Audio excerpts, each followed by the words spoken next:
법무부 장관님, 예. 취임한 지가 지금 이제 1년이 넘었네요. 그죠? 예. 아까 오전 질의에 답변하시는 과정에서 좀 이해가 안 가는 점이 있어서 하나 짚겠습니다.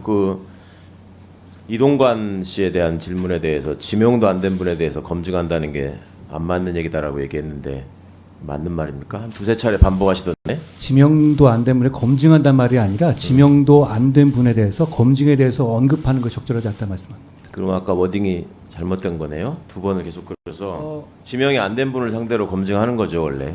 그리고 이제 판결문이나 이런 것들을 통해서 확인할 수 있는 시스템이 불비하다라는 점에 대해서 대통령실이 법원 행정처하고 협의하고 있는 걸로 알고 있다. 예. 얘기했죠. 예. 행정처장님. 네. 맞습니까? 판결문 제공 부분에 대해서 협의 요청 받으신 적 있습니까? 대통령실 행정관과 저희 기조실에 있는 기획총괄 부장판사 사이에서 지난번 그 이슈가 난 이후에 예를 들자면 판결서 정보를 받음으로 해가지고 고위공직자 인사검증이 좀 더 나을 수 있는데 그 방안에 대해서는 저희들에게 행정처 입장을 물어봤던 것으로 제가 오늘 어제 파악했고요. 그거에 대해서 저희들 입장은 정보 주체의 동의가 없는 한 지금 법률에서 허용한 범위를 초과해서 정보 제공을 할 수 있는 그거는 현재로서는 없는 것이 아닌가라는 답변이 오고 간다고 지금 보고받았습니다. 그런데 지금 행정처에서 제출한 자료에 의하면 법무부 인사정보관리단의 인사검증에 대해서 판결문 및 소송 제고 기록과 관련해 대통령실과 협의한 바 없습니다. 이게 행정처의 답변이었거든요. 잘못된 거예요. 서면 질의에 대한 답변을 이렇게 나간 걸 알았는데 네. 다시 한번 해당 총괄부장이랑 오전에 다시 해서 그런 대화가 있었던 건 분명한 것 같고요. 네. 아마 총괄부장은 그런 질의에 대한 입장 표명이 협의라고 생각을 안 했는지 평가를 안 했는지 아마 서면 답변을 그렇게 네, 행정처는 그걸 협의라고 생각하지 않는다. 네, 아마 그렇게 해서 이렇게 그때 나갔는데 한번 얘기하고 지금 끝난 거라는 말씀이세요? 예, 그렇습니다. 장관님, 이 그러니까 인사검증과 관련해서 이게 이제 처음에 논란이 될 때 법무부의 입장이 그거였어요. 이게 과거 정부와는 달리 좀 투명하고 공정하게 해보려고 한다. 네. 그리고 그 결과에 대해서 법무부 장관이 책임을 질 것이다. 근데 지금 어느 부분이 투명하고 공정하게 되고 어느 부분이 제도 정비가 돼서 어떤 부분을 갖고 법무부가 책임질 수 있다는 건지에 대해서 지금 한 번도 알 수가 없고 알 수 있는 근거도 없고 자료도 안 내고 규정도 없고, 그리고 아까 조금 개선 방안과 관련해서는 왜 후보자들한테 사전에 질문지 주잖아요. 그거는 이제 수시로 보완할 수 있잖아요. 거기에다가 자녀 학폭 여부나 이런 것들 질문이 추가됐어요 혹시? 거기에 대해서 세부적으로 쪼개서 이렇게 질문을 한다거나 이런 게? 그 부분에 대해서 대통령실에서 준비한 상황이고 곧 올린다고 합니다. 여태 그걸 안 하고 있다가. 아니 그런데 실제로 그 이후의 검증 과정에서는 개별적으로 그 이슈에 대해서 대통령실이 직접 문의를 하고 있다라는 얘기를 제가 파악했습니다. 그러니까 그럼 애초에 얘기한 무슨 법무부 인사정보관리단을 둠으로 해서 뭐가 투명해지고 공정해지는 거하고는 상관이 없잖아요. 제가 말씀드린 건 객관적인 자료 수집과 그 판단 기능 분리하는 효과는 분명히 있다고 보고요. 지금 과거의 경우에는 인사 정보에 대해서 어떤 검증이 이루어지고 하는 거에 대해서 이런 식으로 질의 답변 자체가 없었죠. 분명히 이 상황에서 개선점을 찾는 방식으로서는 충분히 저는 진행했다고 과거에도 생각합니다. 인사검증과 관련해서 여러 가지로 불리하다는 지적을 야당들이 심하게 했죠. 그리고 법사위에서 그거에 대해서 답을 지금 뭘 했다고 생각하세요? 그냥 공개할 수 없습니다라는 답만 계속하고 있었지.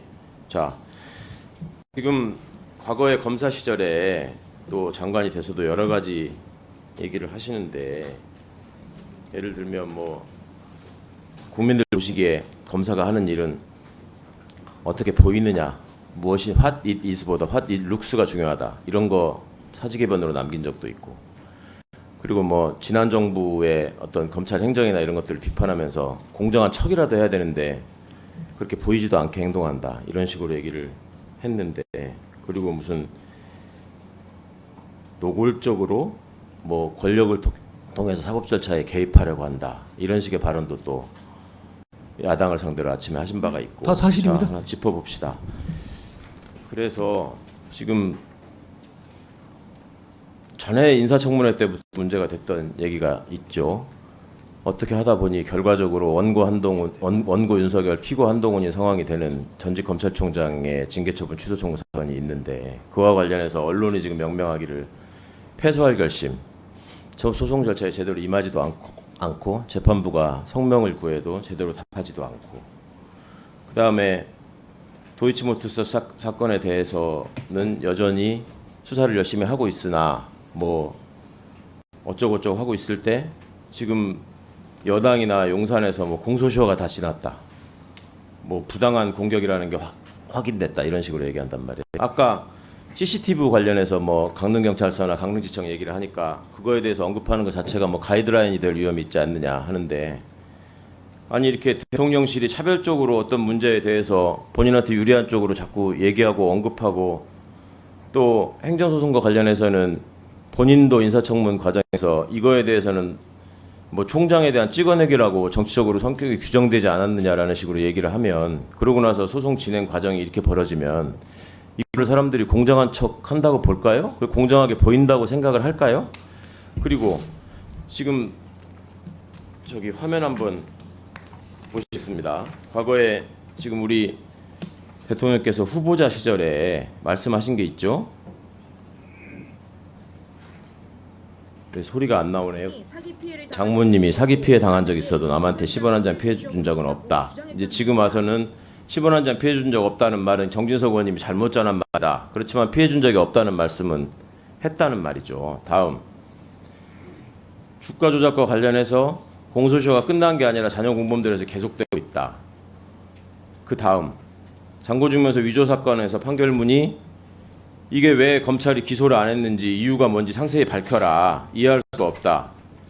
다음, 장고증명서를 행사해서 재판의 공정성을 저해하려고 했다. 자, 이런 부분들을 물어보니까 친추미애 검찰이 기소한 걸 가지고 나한테 물어보면 어떡하냐라고 얘기를 하는데, 그럼 친한동훈 검찰은 이 사안에 대해서 어떻게 생각하고 있어요? 왜 수사를 이렇게 하고 기소를 잘못했고 소송사기는 왜 빠진 거예요?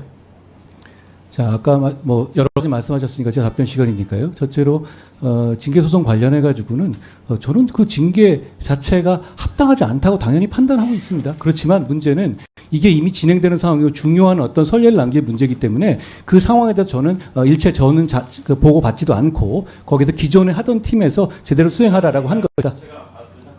답변 들어보십시오. 제 답이잖아요. 예, 제 답 시간이니까요. 의원님도 충분히 말씀하셨으니까 제 말씀을 들으시면 좋겠습니다. 그리고 지금 이 대통령 인척 사건 관련해 가지고는 말씀하신 것처럼 그거는 초창기부터 대통령이 당시 총장이 당시 총장을 배제하고 수사팀을 꾸려가지고 갔던 것이고, 그리고 문제는 그 이후에 정권이 바뀌고 제가 지휘하는 상황에서, 그러니까 우리 지금 검찰이 들어온 다음에도 그 기존의 팀에 대해서 불이익을 주거나 그 기존의 팀을 교체한 것이 아니고 그동안 그 하던 대로 본인들이 소신대로 재판을 하도록 그냥 저희가 지원했습니다. 지금도 그러고 있고요. 그런 상황에서 저는 구체적인 내용에 대한 전혀 관여하지 않은 것이고, 이게 당연히 공정하고 공정해 보이는 것 아니겠습니까? 전 충분히 그렇다고 생각하는데요. 여기서 예를 들어서 그 팀을 교체한다든가 방향을 어떤 지정해 준다든가 새 팀을 투입한다든가 이러지 않았거든요. 저는 충분히 거기에도 제가 말하는 것을 지키고 있다고 생각합니다. 네. 그렇지 않습니까? 장동혁 의원님 질의하시기 바랍니다. 마이크. 그 기소를 그 정부에서 했는데 그걸 와가지고 저한테 물어보시면 어떡해요?